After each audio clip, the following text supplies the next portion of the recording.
Wali Kota Lubuk Linggau Haji Rahmat Hidayat memimpin pelaksanaan apel bulanan jajaran pemerintah Kota Lubuk Linggau yang digelar di lapangan kantor Wali Kota Lubuk Linggau.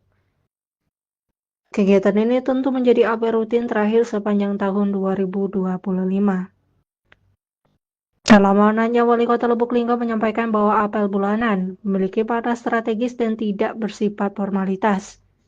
Menurutnya, kegiatan tersebut menjadi sarana untuk memperkuat kedisiplinan aparatur dan juga menanamkan tanggung jawab dalam bekerja, serta menyatukan komitmen bersama guna menghadirkan pelayanan yang optimal bagi masyarakat.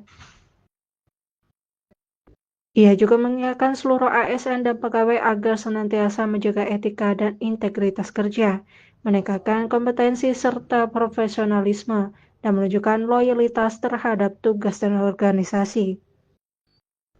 Di samping itu, peningkatan kualitas pelayanan publik harus terus dilakukan melalui layanan yang lebih cepat, terbuka, berorientasi pada kebutuhan serta kepuasan masyarakat.